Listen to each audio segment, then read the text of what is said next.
Hi, everyone. Welcome to the sixth episode in the ongoing series on Spanish Jewry through the ages here on Sfarim Chatter. This episode of the series will now take us almost to the riots of 1391, but this will be about the Papal Inquisition, so the kind of pre-Inquisition Inquisition. I think when you talk to, I guess, any regular Jewish people, and you discuss Spain, they think Spanish Inquisition, 1492. This is like what they're familiar with.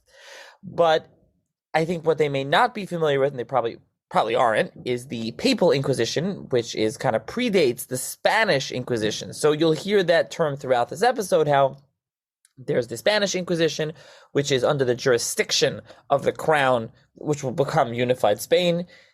Which we're not talking about this episode. I mean, it will be mentioned, but that's not the topic of conversation. This is the Papal Inquisition under the jurisdiction of the Church. Even the Spanish Inquisition comes from that, but we'll leave that and you'll hear that. So that is what this episode is about. And again, there's a lot of similarities between the Papal Inquisition and the Spanish Inquisition, as you'll hear. Now, this is also here in this part of this series because this takes place in the 13th and 14th centuries, and it kind of predates 1391. So again, last episode of the series, we kind of jumped a little bit to Christian Spain, and we were talking about women, and before that we were kind of earlier in Muslim Spain. So now we're kind of moving on later, really to Christian Spain, where the Papal Inquisition takes place. It's not Muslim Spain, and so going forward, just as a tease, we'll then be moving on into the riots of 1391. I also think it's actually kind of appropriate that this kind of airs Shivas B'Tammuz. We're getting into the 3 weeks right before, so this is kind of Inquisition. The riots of 1391 are horrible for Jewish history. So these are real sad, depressing. These are bad episodes in Jewish history. It's kind of appropriate in air quotes, if you will, for this time of year. So with that, I would like to thank, as always on this series, the corporate sponsor of the series, Gluck Plumbing. So for all your service needs, big or small, in New Jersey, with a full service division from boiler changeouts, main sewer line snakeouts, camera-ing main lines, to a simple faucet leak, Gluck Plumbing service division has you covered. Give them a call, 732-523-1836, extension 1. Again, 732-523-1836, extension 1, for your plumbing needs in New Jersey. And tell them you heard it on Sfarim Chatter, of course. And you should call them if you have a plumbing need, and tell them we very much appreciate them sponsoring the series, as well as the Shop View series, of course. So if anyone would like to sponsor an episode, which is 360, or to support the podcast in any way monetarily, even less than that, there's a PayPal link in the show's notes. You can Zelle or Chase QuickPay, svarmchatter@gmail.com. I very much appreciate those who gave, and if you will, consider doing so, and as well as rating, reviewing, subscribing, Apple Podcasts, Spotify, 24/6, etc. And now that this is the sixth episode already of the series, there's a lot more to come, but I've been getting some feedback, some further suggestions, things that possibly looking at doing. We'll just recommend one that came up recently on... we've done various things that I'm still working on doing, like Rabbanim. I did, in earlier Muslim Spain, maybe something in Christian Spain, but also Kabbalah and Kabbalah in Spain, very important part of Spanish history. Of course, the philosophy, which the philosophers we didn't really get to. So there's a lot more, but if you have suggestions, doesn't mean I'm going to. There's a lot of episodes. I think there's 20 or 21 recorded already. So I don't know how many more I'm going to add and going to get to, but as this series takes shape, and as we move past certain times and into certain timelines, you may say, hey, that's missing, this is missing, that, different things are missing. And even with 20 episodes, things will be missing. So if I can add it in, if we can find a way that makes sense, I'm happy to take suggestions and feedback, and I appreciate it for those who give it. So email me, either svarmchatter@gmail.com, nachi@svarmchatter.com, however it is. And with that, enjoy the sixth episode of the Spanish Jewry Through the Ages series. Hi, everyone. Welcome to another edition of the Sfarim Chatter podcast. On this episode of the podcast, I'm going to be joined by Professor Paola Tartakoff, who is Professor of History and Jewish Studies at Rutgers University. And we'll be discussing the prehistory of the Spanish Inquisition, so to speak. This discussions, conversation will be loosely based on her book that she published, titled Between Christian and Jew, Conversion and Inquisition in the Crown of Aragon, 1250 to 1391. And as I mentioned, prehistory of Spanish Inquisition, the Spanish Inquisition was established in 1478, so we are well before that. So thank you, Professor Tartakoff, for joining me. Thank you so much for having me. It's a real pleasure to be here. So let's first start off, tell listeners a little bit about yourself and your background. Sure. So I went to Harvard for college, where I had the privilege of studying about the Jews of medieval Spain with Professor Bernard Septimus. And I also studied about Muslim, Jewish, and Christian medieval literature with Luis Giron Negron, and general medieval history with Tom Bisson. So I had the good fortune of having wonderful mentors and teachers from my undergraduate years. And I wrote a senior thesis on Jewish Christian disputations of the 13th century. So I was already very interested in medieval history and in Jewish Christian relations. So I applied to graduate school and I was accepted at Columbia, where I did my doctoral work under the mentorship of Yosef Chaim Yerushalmi, Carolyn Walker Bynum, and Adam Costo. So wonderful mentors again. And during that time, for the first time, I went to Spain, where I began my archival research in tiny and large archives, church attics, but also large state institutions, Barcelona, Girona, Vic, northeastern Spain, and I began to lay the groundwork for the research that turned into my first book. So that was where I got my training. And then I had the good fortune of being hired at Rutgers, where I still am today. I have a joint appointment in the history department and the Jewish studies department. My courses are cross-listed between the two, and they include courses on contemporary issues such as anti-Semitism, but I also teach about medieval Spain with a focus on Muslims, Christians, and Jews, and also about Jewish and general medieval history. So the only other thing I would add is that something else that's been very formative to my research has been fellowships I have held while taking time off from teaching at Rutgers, one especially at the Katz Center for Advanced Judaic Studies at UPenn, and one at the Institute for Advanced Studies in Jerusalem, the Israel Institute for Advanced Studies at the Hebrew University of Jerusalem. And I just had such wonderful colleagues and conversations during those semesters or years, without which I couldn't have done the work that I've done. Okay, so how specifically did you become interested in this? Like I mentioned, the book is about conversion, Inquisition, and then your second book, actually, I should mention it right here. You have another book, Conversion, Circumcision, and Ritual Murder in Medieval Europe. Not something we'll be discussing here, but it's maybe a different time. But in this topic in general, you're very interested, obviously, in medieval Europe, and here the prehistory of the Inquisition and conversion. How did you become interested in that?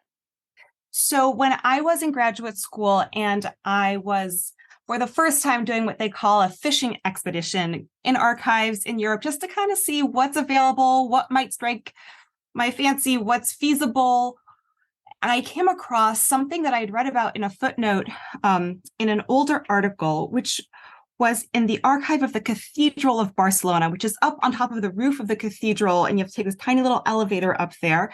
And it was a huge codex, so a handwritten manuscript, but between covers, like we have books today. And it said something equivalent to, in Latin, this is the dossier of an inquisitorial trial against Jews. And I thought, that's really strange, because this document is from 1342 or 1341. Wait a minute. I thought that like the Spanish Inquisition, Jews, conversos, all of this started in 1478, 1480, and thereafter. Something is not fitting what I've been taught. So I didn't discover this trial, but no one had given it a full treatment. And this very large, over 100 folio codex contained the surviving records of the first known inquisitorial trial, and I'll explain in a minute what I mean by inquisitorial trial against Jews and Jewish converts in history that we know. And I decided to try to make sense of it and try to make sense of the world that gave rise to it. And so my first book really tries to tell the story of the world of the inquisitors, the Jews, and the converts who were involved in this 20-month-long case. Okay, so let's jump right in. Not necessarily the case, but like you mentioned, you're going to discuss what inquisitorial trial, what that means, what's going on over here. And I don't know if you want to start there, or we even should go like to the origin. Like you'll discuss what is the origins of the institution of the medieval, Inquisitions. Yes, absolutely. Okay, so the first institution known as a medieval Inquisition was established in 1231 by Pope Gregory IX. And it had nothing to do initially with Jews or conversion. It was an institution that was intended to eradicate heretical Christians, weed them out of the Christian flock.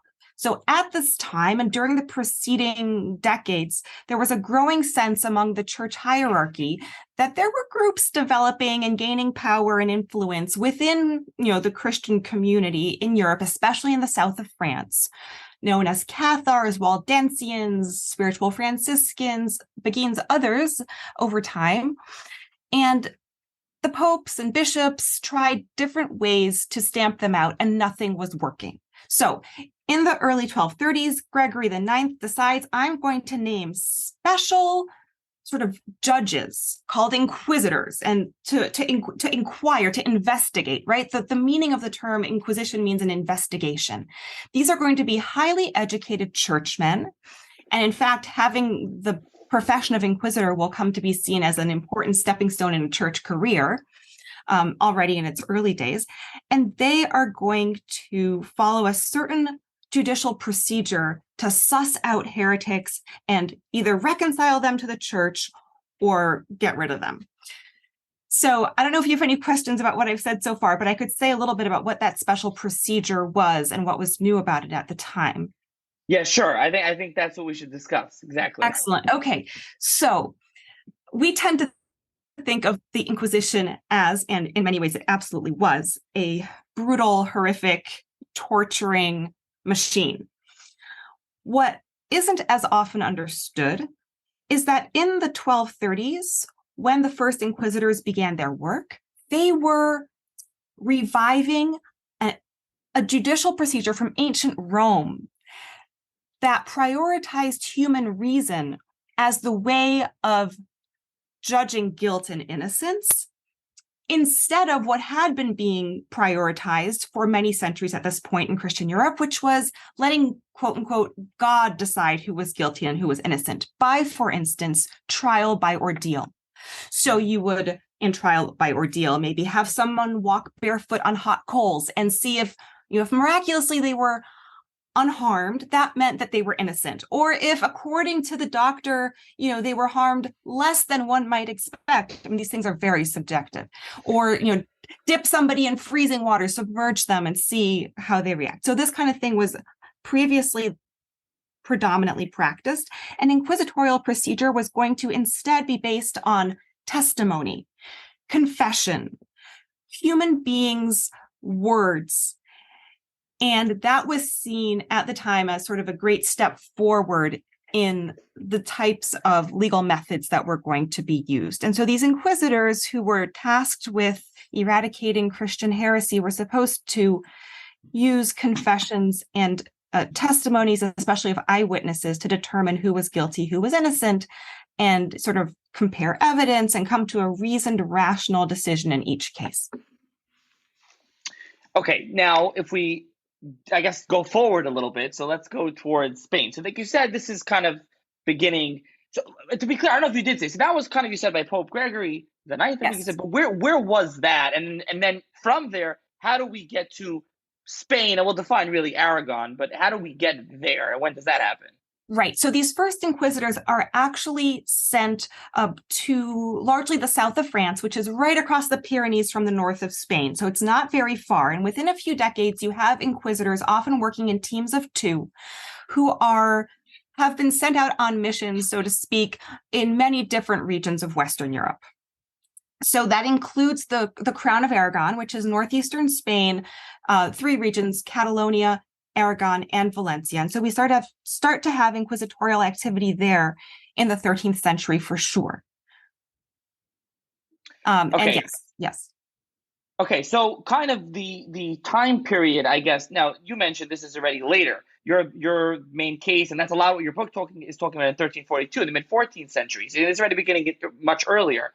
So kind of until let's just say until 1342, we'll discuss that case. Is it kind of quieter? It's like you mentioned teams of two. It's a few inquisitors, and at that point also they're under like the auspices of the Pope. Is it still under the church? Okay.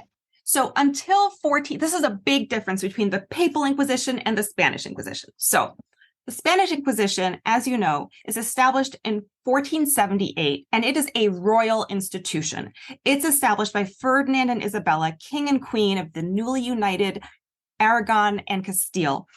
And they get the blessing of the Pope at the time to do this, but the Pope is not in charge of the Spanish Inquisition, just as he will not be in charge of the Portuguese Inquisition.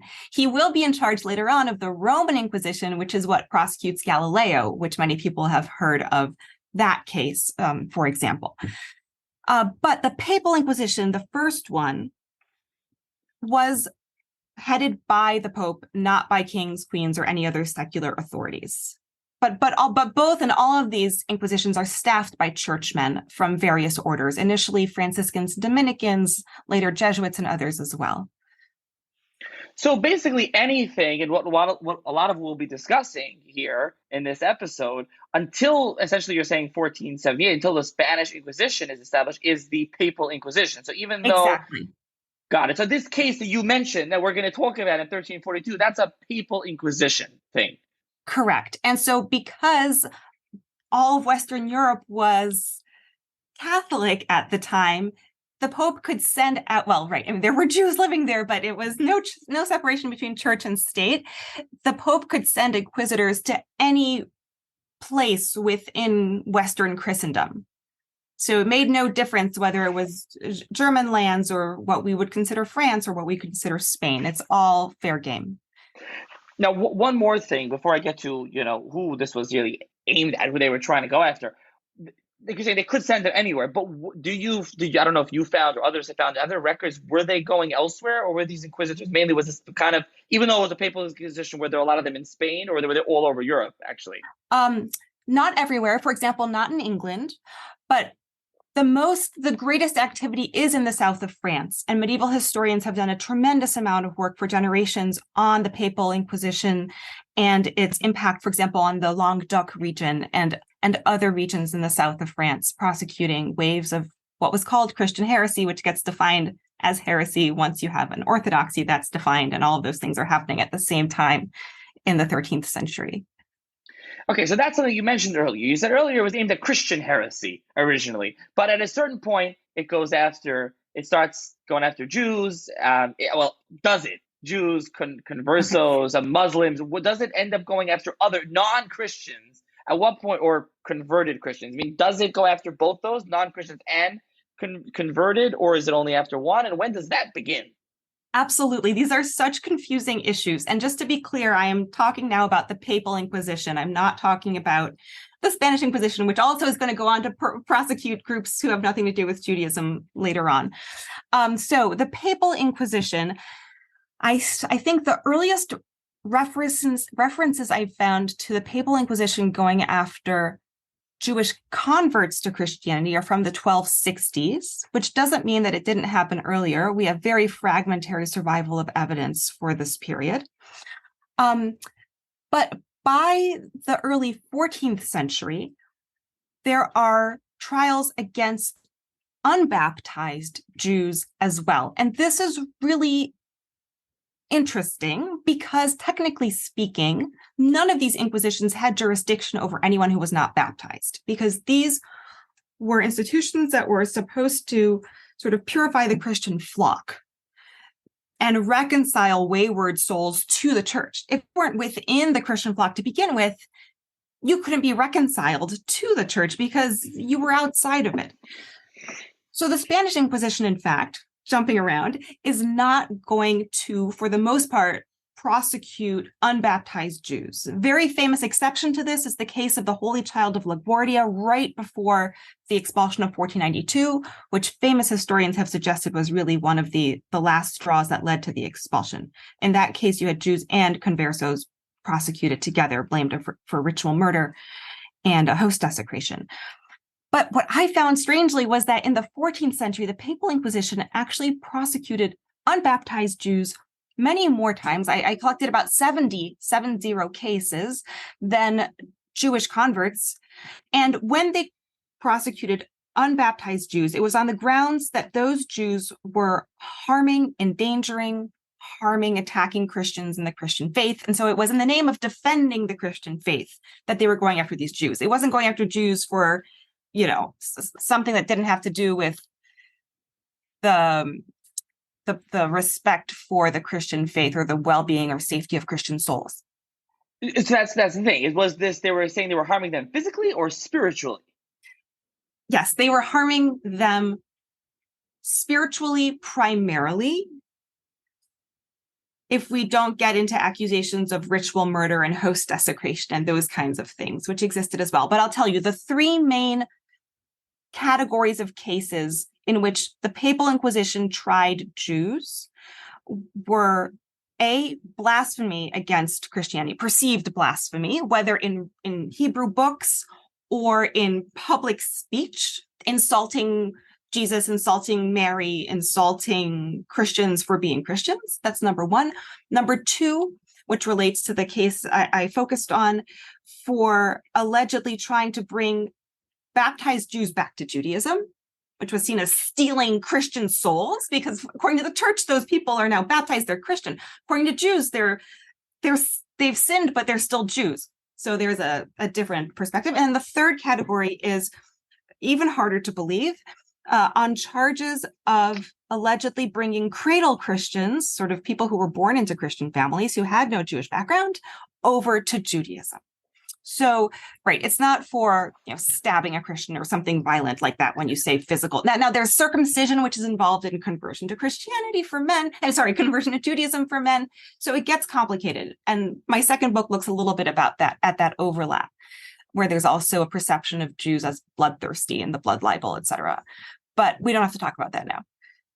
Okay, so essentially this is where we'll keep using the term Papal Inquisition to differentiate between the Spanish Inquisition, even though a lot of this, what we're discussing, is going on in Spain, again, being the Crown of Aragon. Okay, so the time period, as you say, the main case we're going to get to is in 1342 that you discussed, but this is going on kind of, you're in the 13th and 14th centuries. Absolutely. Okay, so when the inquisitors are, you mentioned there are inquisitors, when they're going after these, and at this point also, and again, in the Papal Inquisition, I mean, what are they trying to do? Are they trying to get, what are they? So if to generalize, here's how an inquisitorial team would go about its business, just to generalize. And this applies actually, so the reason that there's the same term Inquisition for the Papal and the Spanish Inquisition is because this procedure was identical for both institutions. So the Papal Inquisition and the Spanish Inquisition went about their business in the same general way. And actually, because I'm afraid I'll forget to say this later, what is great for historians is that both of these institutions took copious and meticulous notes. And so they wrote down everything. Of course, it's very tricky to analyze and draw conclusions based on testimonies extracted under torture. It's very complicated, but we have these record keepers who were ahead of their time and documented everything for the benefit of future inquisitors, so they could see, if this kind of a case came up in the past, what was done, what's the precedent for this, and sort of cross-reference across time. And I actually found that the successor to Tomás de Torquemada, who was the Inquisitor General under Ferdinand and Isabella, owned the dossier that I wrote my book on and consulted it in 1502. So many, many decades later, here you have Spanish inquisitors consulting records of the Papal Inquisition, looking for precedent. So we get preserved in these records the voices of women, the voices of servants, the voices of children, individuals who usually don't get their voices preserved in chronicles or responsa or whatever the mainstream, so to speak, sources are that have survived from the Middle Ages. And in that regard, although very tricky to interpret, these records are incredibly valuable for all kinds of historians. Okay, so I was going to tell you what inquisitors did.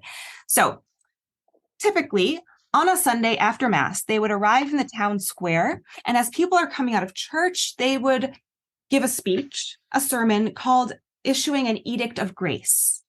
And they would say, if any of you know that you or anyone you know has done any of the following things, and then they would list some of the heretical beliefs or practices. If you come forth voluntarily within the next, limited number of days, we will give you a tap on the wrist, a light penance, and that'll be the end of the story.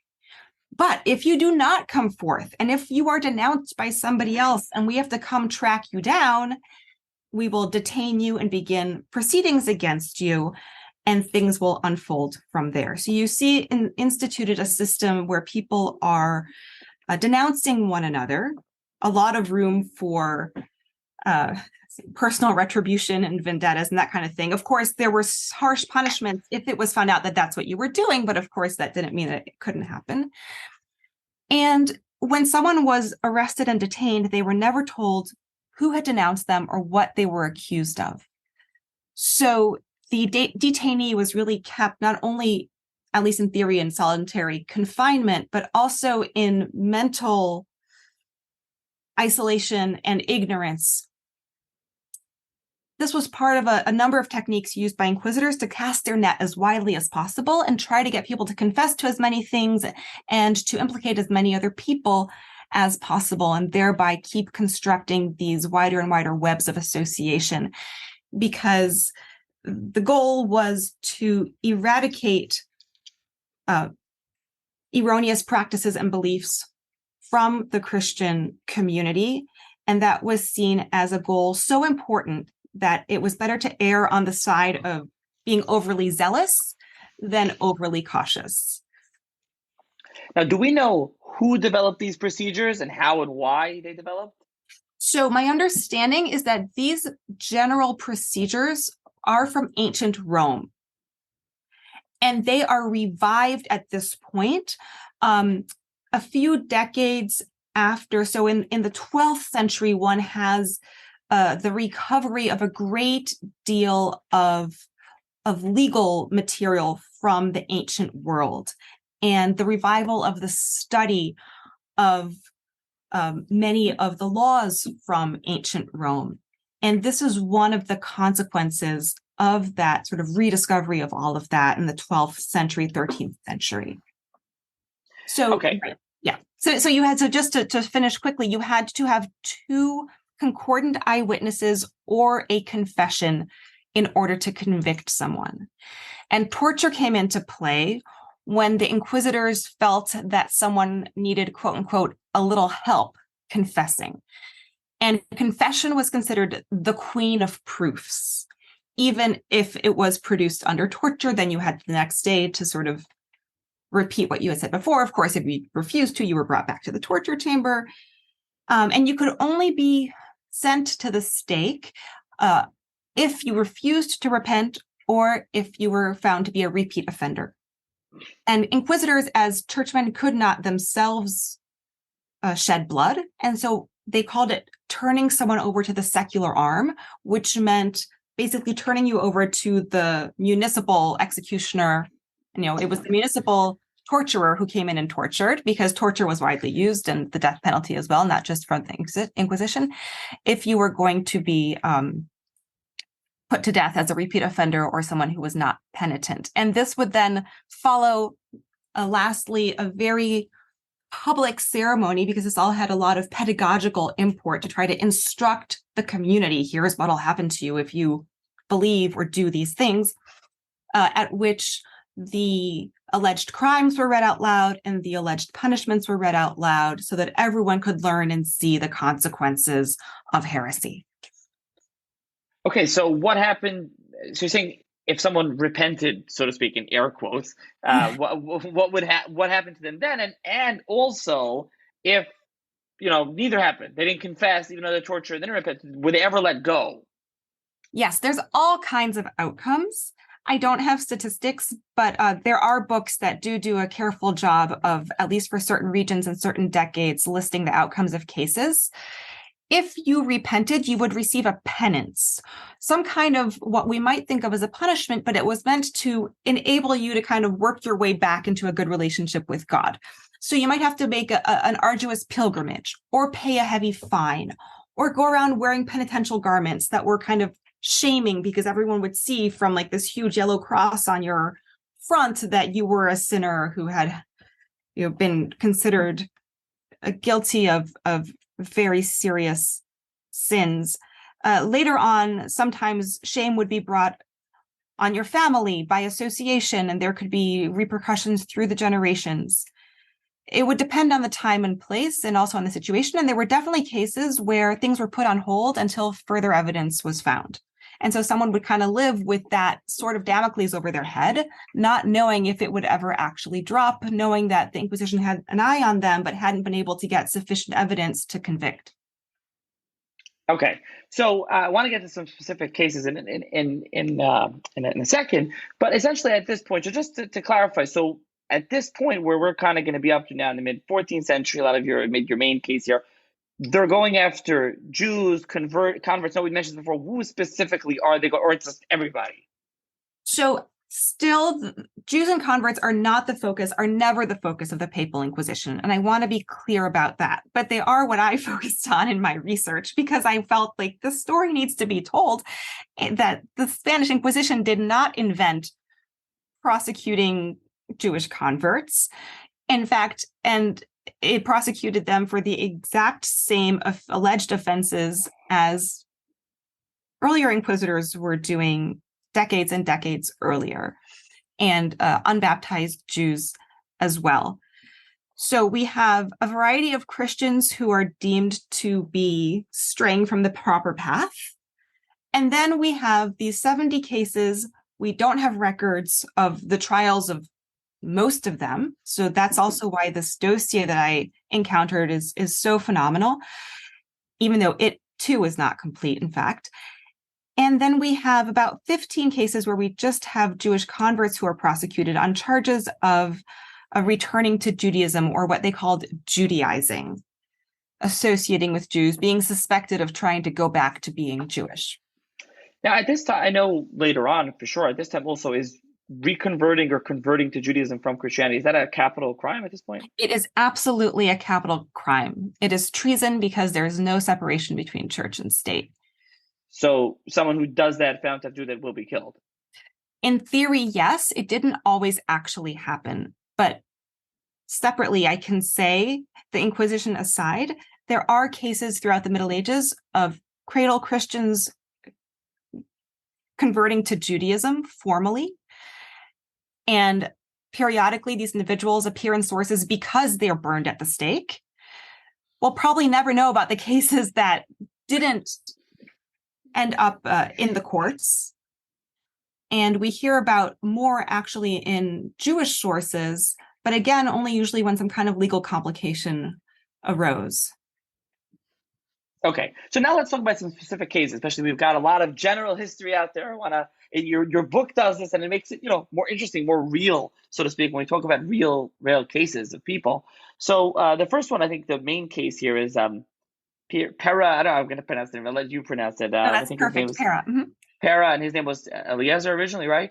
So, Mm-hmm. I mean, who was he? What was the case? Let's talk about the case. Absolutely. So I'm always very attracted to personal stories. And my two books so far, and the one that I'm starting now, they each center on a otherwise unknown historical figure who appears in kind of long forgotten records. And there is something about their story that is just utterly perplexing and puzzling to me. So Pera, we really like the other characters I've been drawn to, or I've stumbled upon, don't know much about him. So it's more about trying to reconstruct his world. What do we know? He was a young man. We don't know how old, single. He came from a small town in Catalonia, and he was baptized under circumstances that are not clear, but of his own will. And what happens? 3 weeks later, he is found back in his hometown, tied to the pyre with flames lapping at his feet and smoke billowing around his head.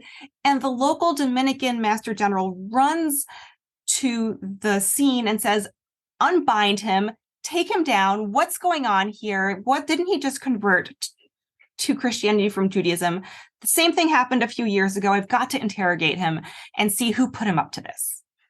So there's a lot of drama. And Para ends up telling a makeshift inquisitorial tribunal that Jews told him and convinced him that unless he returned to Judaism and voluntarily courted death at the stake as a Jewish martyr, his soul would not be saved because the sin he had committed of apostasy to Christianity was that great.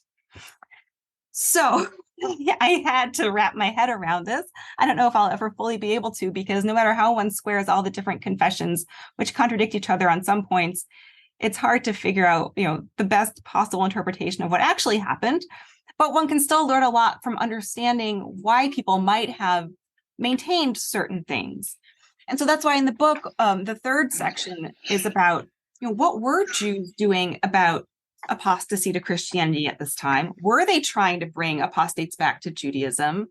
How did they go about doing that? And I definitely never found, except for the one earlier case from a few years earlier in that same exact town, where another convert actually fully burned and died at the stake after asking to be burned for returning to Judaism, like going up to the Christian judge and saying, I renounce your empty, vain, foolish Christian faith, and I demand to be burned as your law says that I should, because apostasy is a capital crime. Apart from that other case, there's no indication that this was some kind of a Jewish trend. It seems, if this happened at all in these two cases, to have been an anomaly, just a very localized situation. But we do have a lot of evidence, not only from Spain, but also from elsewhere in Europe at this time, where there were also Jews converting to Christianity as individuals, and not at Sword's Point, that there were Jews willing to risk their own lives, because the penalty for trying to help someone come back to Judaism was death as well, who were risking their lives to try to bring these individuals back into the Jewish fold. Okay, so, but what you're saying is that his accusation that they told him to martyr by fire, by dying, was essentially very possibly made up. It's absolutely possible it was made up. But he was at the stake almost dying, so he had to have gotten there somehow. So there's a strange story that actually happened, no matter what it actually was. Okay, now the next, who does he accuse, and what happens to them? Now, this is someone who makes now a confession accusing somebody else. Now, what happens? Okay, so he accuses a husband and wife who are very prominent in the Jewish community, Janto and Jamila al-Muli. He also accuses another very prominent Jew, Yusef Catorce. And then he also accuses, finally, a very humble couple, a cobbler and his wife. And 20 months of proceedings ensue, over the course of which the cobbler and his wife are released. They disappear from the proceedings, after themselves also further implicating and accusing the more prominent Jews. And the prominent Jews try everything they can from jail and throughout the proceedings to extricate themselves from the horrible clutches of this institution. They call on Jewish advisors to the king. They write to the king. They try to tell the inquisitor himself that you're not following procedure, and so you should throw this case out on those grounds. None of that is to any avail. And at the end of the 20 months, one of the three Jews is sent to the stake as a repeat offender. That's Joseph Catorce, who was found to be a repeat offender because allegedly when he was 13, he attended with his father the circumcision of the child of a Jewish woman who had converted to Christianity. And that was considered a capital crime by the church. So he is sent to the stake. The other Jews and Para himself are sent to life in prison. So the whole time, this whole 20-month ordeal, they're in prison the whole time. They're not allowed out? Correct. The details are not very clear on that point. They are definitely moved from city to city, and it seems as though they had some ways to communicate and get letters in and out of their cells. Okay, so essentially, I mean, you kind of use this case. I don't know if you want to talk more about how you use this case as like a lens to look at the period, but I mean, using this in one way here, we can discuss this, is like, I mean, you already mentioned it, but just to emphasize, so like, how do Jews in this position, and this happens like in this case, defend themselves from this and try to get out of this? Yes, they do have some hope of recourse, especially from the king. What's interesting in this period, at least in the Crown of Aragon, is that there was actually a lot of tension between the king and the Inquisition. The king considered the Jews to be his property, his treasure, and he did not want inquisitors interfering with them, all the more so since these 70 trials of Jews in this period by the Inquisition devastate multiple Jewish communities through the imposition of debilitating fines. And sometimes, in fact, we have Jews converting to Christianity from those communities, 2 or 3 individuals, in order to get out of their share of the fine. And then sometimes going to North Africa where they return to Judaism. So all kinds of fascinating stories. So one recourse that Jews had was to try to get the king's attention and have the king write to the inquisitor to tell him to cease and desist from prosecuting them. And this almost happens in this case, but it leads to nothing, because in spite of these efforts, the case just continues. And we do have letters from kings of the Crown of Aragon to inquisitors telling them to stop trials.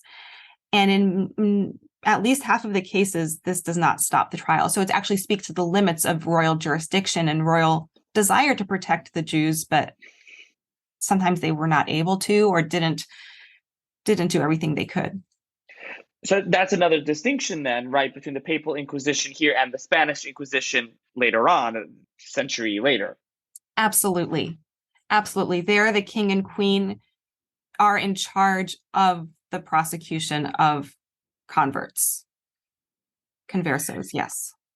Yeah. Now, in this case also, I don't know if we'll get into it here, but it's in the book, you do outline the questions, what they ask them, and then the confessions under torture. I mean, you really go through, like you mentioned, you go through the whole thing, the whole trial.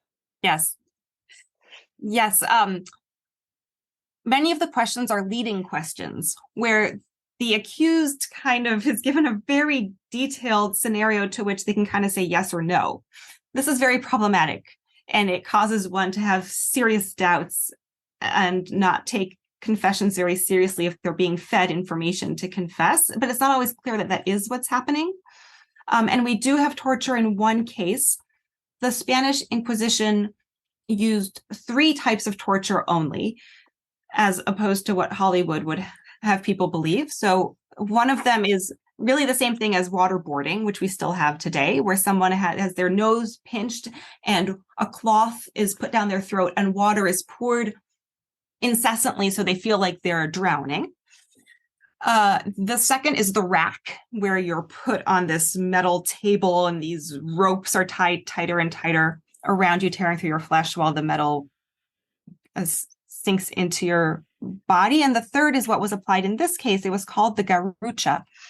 And this was based on a pulley system from the ceiling, where the guilty person would have their hands tied behind their back and a rope tied to the pulley.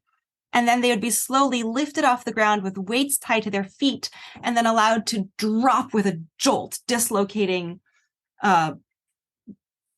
bones and causing nerve damage that was often permanent. So this was begun in this case on Joseph de Catorce, who many considered were accused of being the ringleader in the alleged plot to get apostates to turn themselves into Christians, to have themselves burned at the stake. And he began to, quote unquote, confess before it got underway sort of very extensively. And the next time, all he had to do was be brought into the torture chamber to start confessing again, just when he saw the instruments. So all of this is recorded in the Inquisitor. Every sigh and scream is recorded in these records. Wow. And what happens to Pera? So Pera is sentenced to prison for life, and we never hear of him again. And the whole story is so bizarre, and I wish I knew who he was, how old he was. Was he like not neurotypical, or was there influence on him that we don't know about from some other person? What's very interesting is what happens during the 3 weeks between his baptism and his almost burning at the stake. So we see him start to walk in the dead of winter. It's incredibly cold in this arid landscape, back toward his hometown. And the first few nights he stays at Christian inns, as you would expect. And then he stays with a Jew. And the Inquisitor asks him, he wants to know everything that happened on his way, like after baptism, what he was up to. And he asks, like, did you eat with the Jew? What did you eat? Did you say Jewish prayers or Christian blessings over the food? And there's an emphasis on food throughout the trial that's actually very interesting, and similar also in many trials of the Spanish and Portuguese Inquisitions, because in any case, one can learn a lot about all kinds of things from these sources. But we see him at a certain point switch to staying and lodging and eating with Jews at the midpoint of his journey home, where he said he was going home to live as a Christian, which makes little sense. You probably wouldn't want to go back to your hometown and live as a Christian where everyone had known you as a Jew. And then one night he finally finds himself allegedly in the home of the 3 Jews who he ends up accusing.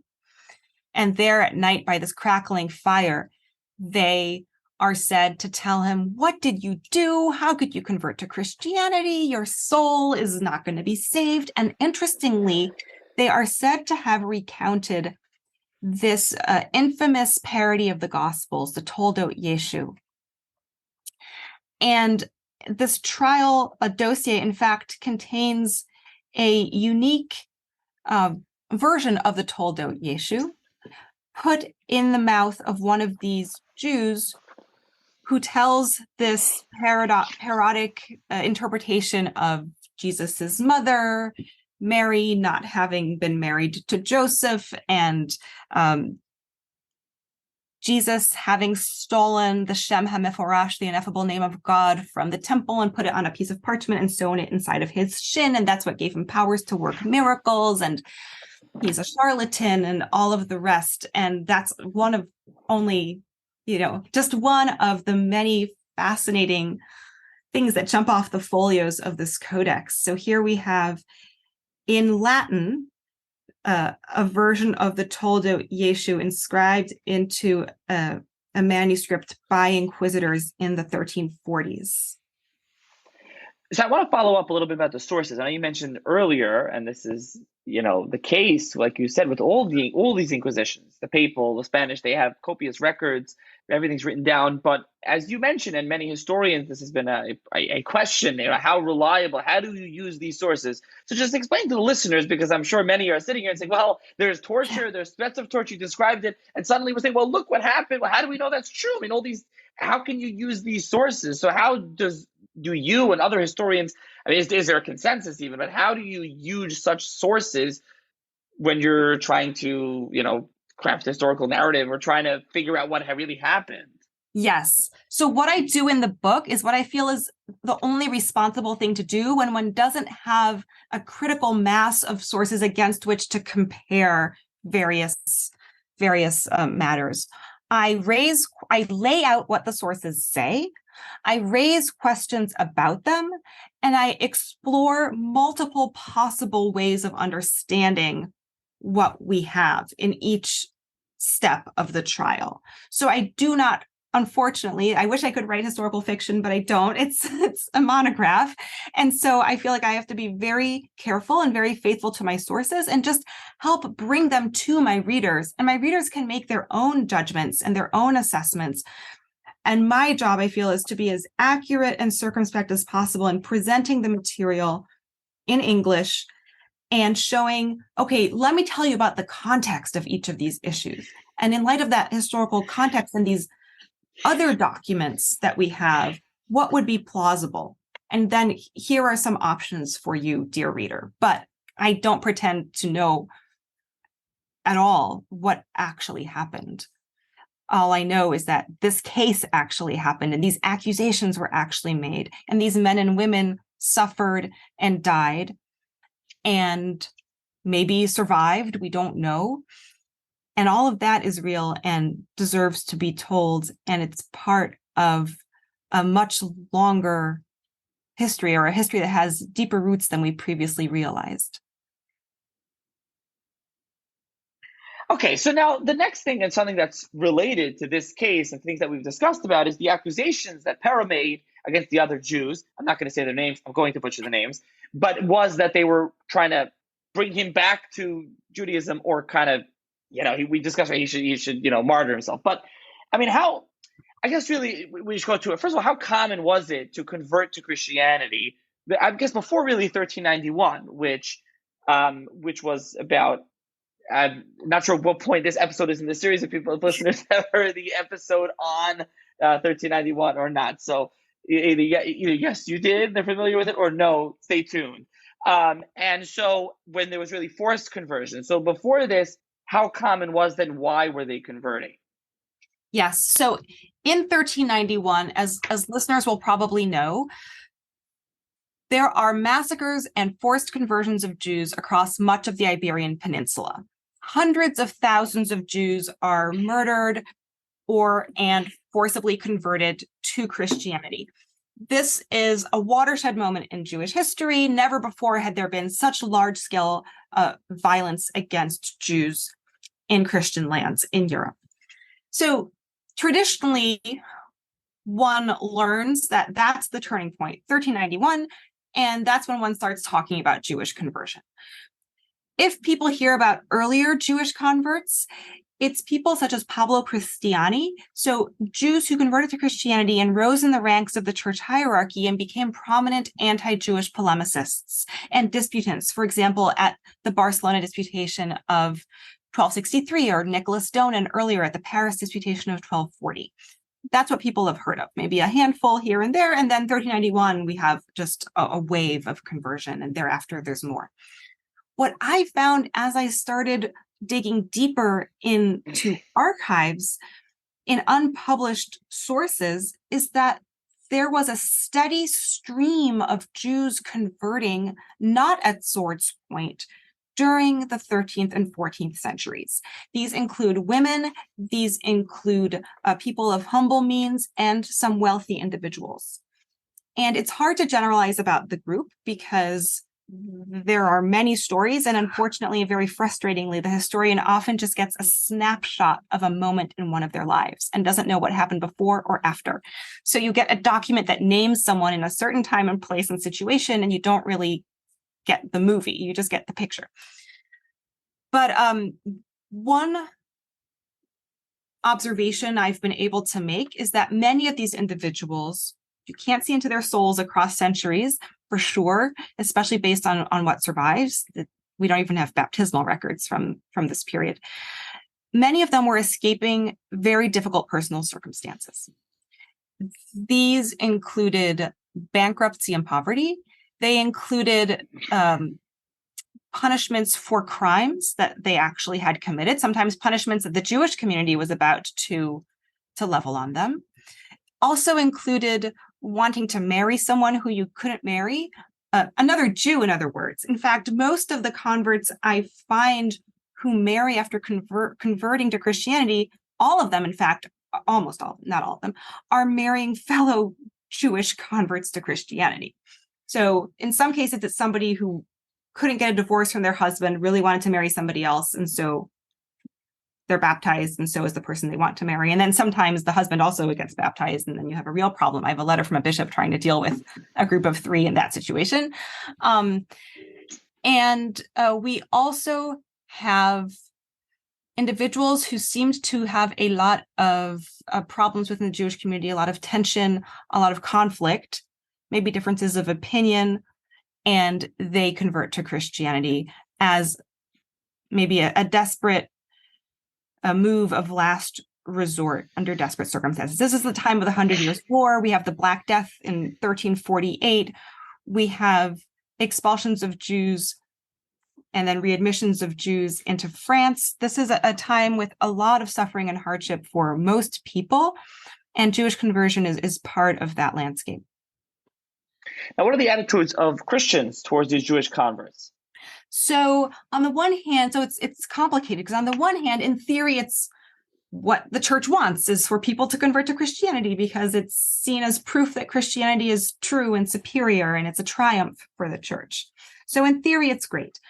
In practice, though, all the evidence suggests that everyday Christians had a hard time kind of really believing that someone who yesterday was a Jew was suddenly no longer a Jew.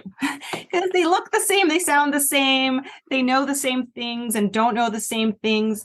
And these converts, therefore, have an incredibly hard time, unless they're sort of taken under the king's kindness, integrating into Christian society, all the more so as it was Christian custom at the time to make Jewish converts give up all of their possessions at baptism. So you enter your new life utterly destitute, stripped of all of your material possessions, except for in rare situations.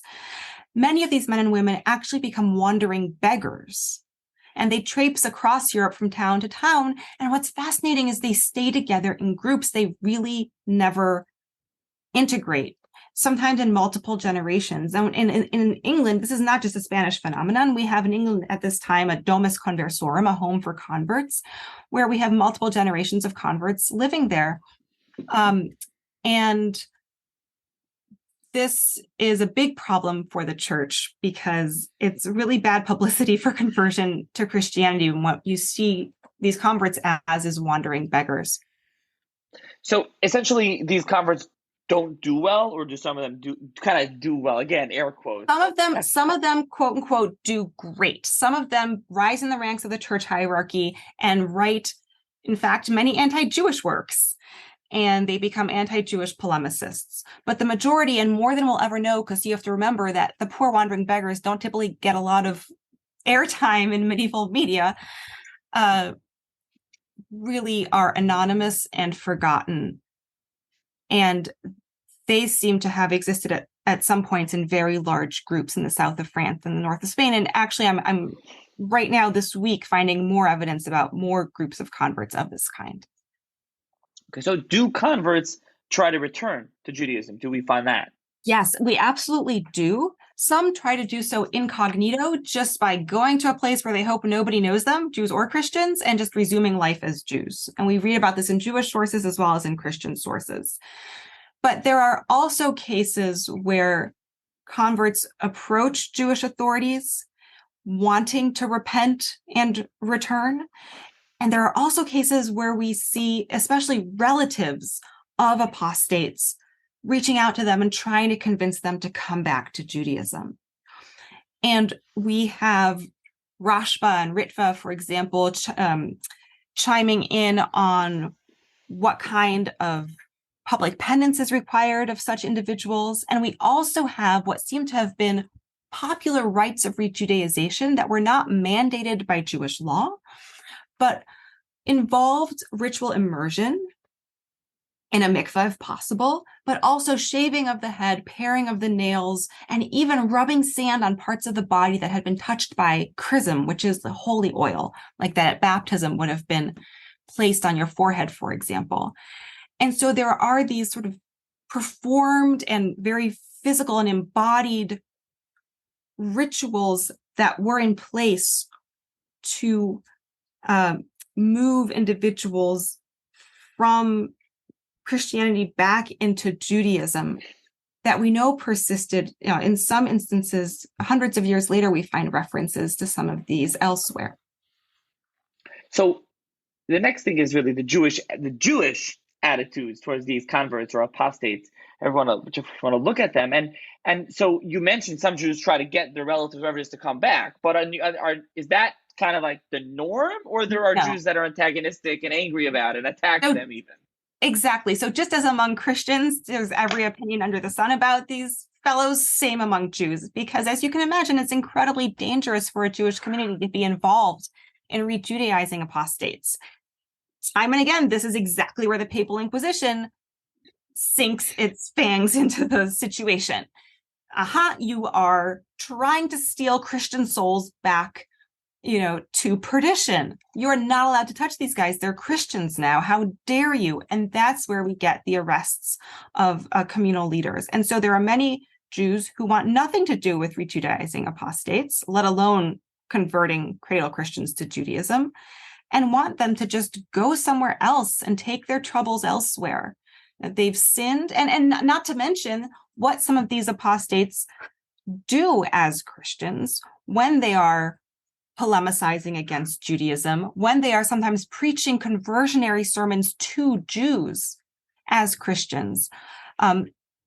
The apostates who engage in such behaviors, they understandably really incite the ire and resentment and hatred of Jews. And they give all apostates a bad name. Oh, right. And as you said earlier, but when the Jews, a lot of what the Papal Inquisition was looking for was either when Jews actually tried to get them to reconvert or come back to Judaism, or when they were just accused of doing such a thing. But the Papal Inquisition was very busy with this, rather than, as later on with the Spanish Inquisition, being busy with the actual converts themselves. Exactly. And I always try to emphasize that to my students. And I don't even tell them about the Papal Inquisition in my survey classes because it's confusing enough with only the Spanish Inquisition. But I just gave an exam where one of the questions was just, who did the Spanish Inquisition prosecute? And, in its first 50 years, about 1480 to 1530, and whom did the monarchs of Spain expel in 1492? The answer to that second question was supposed to be the unbaptized Jews, and the answer to the first question was supposed to be the conversos, the baptized Jews, because there's a lot of confusion about all of this. Okay. And actually, if I might just jump in, that what's interesting to notice is that the only reason for the expulsion of 1492 that is given in the actual edict of expulsion is that allegedly the unbaptized Jews are influencing the conversos and responsible for their ongoing Judaizing and secret practicing of Judaism. And that's exactly what the inquisitors in the 1340s are accusing Jews of doing. In fact, at one point in the book, I think I juxtaposed the language from the Edict of Expulsion of 1492 with some of the language from the final sentence in the trial that's the backbone of my book. And it's not the same words, but it's the same exact content and ideas. That's really where I wanted to get to here at the end of the episode, is how does this Papal Inquisition and these cases, this kind of pre-Inquisition, just to confuse everybody, how does that, why does that play in to the later on to the Spanish Inquisition, 1478, 1480? How are they related? How does it build upon the earlier Papal Inquisition? Yes, I don't feel it's been sufficiently appreciated the extent to which Ferdinand and Isabella's institution had all of these precedents and all of this material and experience to build on. And in fact, a lot of research still remains to be done on what the Papal Inquisition was up to during the earlier 15th century in these regions, or what wasn't it up to and why, and the interface between those institutions as the centuries progress in these regions. But I think it's an important corrective, at the very least, to realize that the Spanish Inquisition isn't inventing any of what it's doing. And the suspicions that goad it on have so many decades and even centuries of history behind them. And that converts between Judaism and Christianity were a point of contention and a lightning rod for Jewish-Christian tensions centuries before. I think you did this, but I just want to emphasize, but even before the Inquisition, how does 1391 and its forced conversion, how does that play into this? I think also it sort of softens as a turning point. It gets a little blurrier, not in the sense that it remains the first large, massive scale violence against Jews, and it definitely is a turning point. Just in terms of scale alone, nothing could be the same after as before. Nevertheless, maybe I shouldn't have said nothing. Many things could not be the same.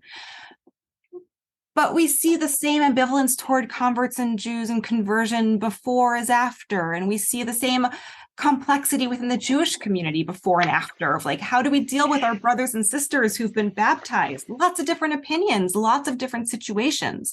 And they all existed, even if on a much smaller scale earlier. And I think that means that the individuals of that generation of 1391 were already bringing with them experiences related to these issues from their own lives. And there is a lot of work going on right now still about 1391. And I think it'll be really exciting to use that as a meeting point between sort of the quote unquote prehistory and the better known history, and sort of reevaluate things from that perspective. Okay, so kind of, first of all, your book, I will link your book in the show's notes for those interested in reading it and, going more in depth to what we discussed. But how about, other reading? Is there other reading really kind of on this earlier 13th, 14th century and the Papal Inquisition? As you mentioned, a lot of work hasn't been done. More of it's been done on the Spanish Inquisition on later on. So much of the work that has been done is not in English. It's in Spanish or in Catalan. There are some excellent articles, and I stand on the shoulders of those researchers in my own work. On 1391, Benji Gampel's book really breaks new ground, and that's a must read, including the footnotes, for people who want to learn more about sort of the earlier end of the better known period. On the 14th century and earlier, David Nierenberg's Communities of Violence is absolutely a must read, but it is not about the Papal Inquisition per se, but it is about Jewish-Christian relations up to 1348, which is the Black Death. So that leaves some 40 years between 1348 and 1391 untouched in that particular book. But it's a classic, and it's very important for understanding the time and the region as well. And I'd be happy to send you more suggestions to put in the show notes. Okay, great. I will add those, and I can add some others as well. So with that, first of all, for the listeners, so stay tuned for the next episode for more Inquisition and Inquisition, Spanish Inquisition, discussion, and more about that. And with that, thank you, Professor Tartakoff, for joining me to discuss. Thank you so much. Thank you.